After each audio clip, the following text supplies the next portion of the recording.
really a great childhood, great time to be growing up. I mean, in the Santa Barbara area, there's so many people playing around there. Yeah. Everybody was playing in the Bay Area. Oh, yeah. So everybody all over California. No, that's why I moved to the Bay Area. Yeah, and the Bay Area at that time was incredible. Really incredible. Oakland, after hours. Right, Oh, exactly. God. Yeah. We used to play in that Luther Huff. Was it Luther Huff? Oh, no, you're talking about Charles. Charles Huff. That's yeah. I played with him a lot. He was. That guy was hardcore. He was something, man. He was hardcore. So, and Tucker lived up there in San Anselmo. He weighed about 120 pounds. Well, being slim isn't bad. And he'd sing his tail off. Oh, he was a great singer. Yeah. So how did you end up in Minneapolis after Santa Barbara? Well, was that your first kind of stop after Santa Barbara? Yeah. Yeah. Nothing was going on here. There was no money. Right. And I wanted to make my living playing music, and I had a day job for a little while, but I couldn't do it. I just couldn't do it. And I said, well, I'm either going to be a musician or a wino. Right. And I became both. Yeah. So amazing. But I had met this guy, Bob Bingham. Right. Bobo. I don't even know if he's still alive. I think he is. He might be. Yeah. And excuse me. And he was talking about Minnesota. I'd also played with Mark Pollock. Oh, okay. In Texas? No, he played with Lowell Fulson out here. Oh, and that's how I met him. Right. Okay. All right. And Lowell Fulson was carting him around with him. Yeah. He told me about Austin. In the meantime, I'm saying, I got to get out of here. Yeah. And so we had a band already up there. I mean, how old was I? 22, 20, maybe 23. Mm-hmm. And so we played a place called the Triangle Bar all the time. We actually made some money because the cost of living was so low. In Minneapolis? Yeah, everywhere. Right. So I mean, if you're making $200 a night as a band, you're still can pay the rent. Sure. Yeah. So we played a place called the Caboose Bar, which is still there. Yep. And the Triangle Bar, which was a cool place, very cool place. I met a whole nother set of people. Mm-hmm. I met Fenton Robinson up there. Oh, really? I met Eddie Burns up there. Wow. Boogie Woogie Red. Right, I remember Red. And all these people were coming through, like Albert Collins playing the caboose. And you go, what the hell are you doing here? So that was a great band with A.C. Reed. Right. That was a great band. And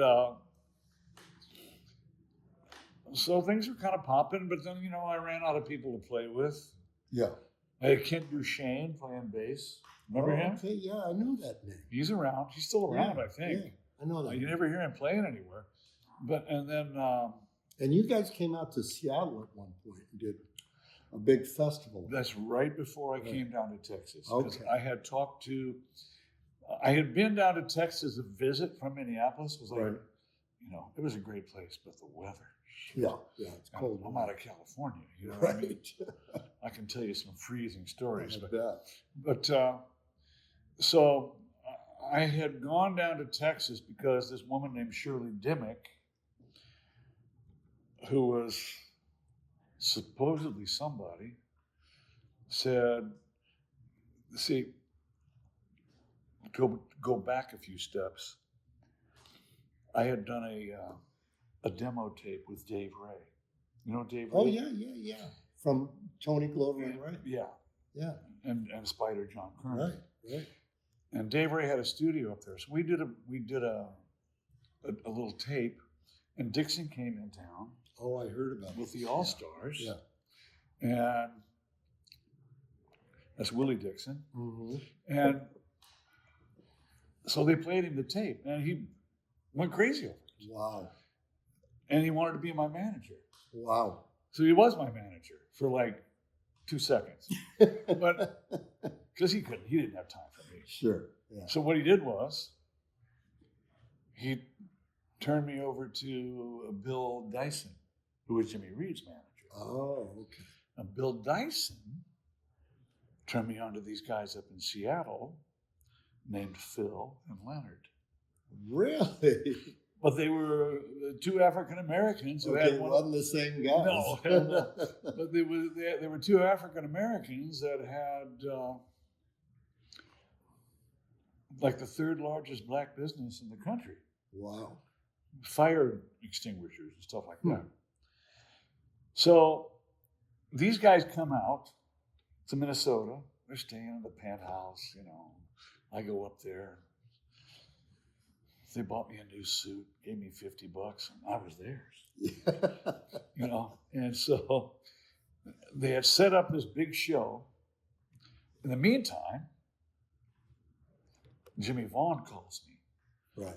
and says, "Hey man, I'm coming up there," because I had been down to Texas to see Shirley Right. and was playing all over the place on people's breaks with Stevie and Doyle Sr. Right. So I played this place called Alexander's out in Oak Hill, barbecue place. Jimmy was playing out there with this guy at, what the hell was his name? He's a pretty good harmonica player, not much of a singer. Oh, I know who you're talking about. Yeah, Yeah. he was Angela's boyfriend. Was he? I think so. Yeah, it's the same guy I'm thinking of. So I go out there, and I didn't really think much of any of it. Right. And I said, okay, well, nothing's popping here. I got to get out of here. But she offered me a partnership in her company, Right. publishing company, club, Yeah. blah, blah, blah. And I went, I got to get out of here. So I went back to Minnesota. I get a call from Vaughn. I'm coming up there. I go, okay, well, I got 3 nights at the Caboose. You can play with us all 3 nights. So he comes up. We get drunk on our asses. Really drunk. And he's telling me about Austin. Right. I was just there. Yeah. I knew what it was like. It was a pretty nice place back then. Mm-hmm. And I said, well, okay, let's do this. So I kind of set things up with him, not telling my Minnesota band at the time. So they set up this show out in Seattle, ADA Records. And it's got The Wolf. It's got Albert Collins. It's actually in books. There's a book with that in it. Oh, It might be a okay. Wolf book, actually. Yeah. Right. Because he was, he was on dialysis and he wasn't doing great. Yeah. Do you remember what year that was? 74, 74. 73, So 74. not long before he died. Right then. Yeah. And so, he had S.P. Leary, Detroit Jr., Eddie Shaw, Shorty. Yeah. Hubert, of course. And I was just in heaven. Johnny Hooker was also on that show. Oh, okay. So Johnny Hooker, Albert Collins, Margie Evans, The Wolf with that unbelievable band. Yeah. And it was insane. Right. But there was nobody there That's what I heard. because it had been They didn't know how pouring to. rain. Oh my God. And it was out in the Oh, middle of a no. baseball stadium. Yeah. So nobody showed. But it didn't matter to me because it was just unbelievable. Yeah. You got the hang of it. And Wolf had taken a liking to me. That's nice. Yeah. He made some nice comments. Right. That was nice, And of course, I already knew Albert, so I got Albert Collins and Hubert Sumlin going, look Right. what I found. Right. But I went back to Minnesota, gave the guys a month notice, and went down to Texas after that. And that was the beginning of it. Then So now, did you and Jimmy click pretty well when you guys did that show at the Caboose? I guess. Yeah. But it was with aces, straights, and shuffles? Yeah. Okay. So I went down to Texas, stayed on Jimmy's couch for about 8 months.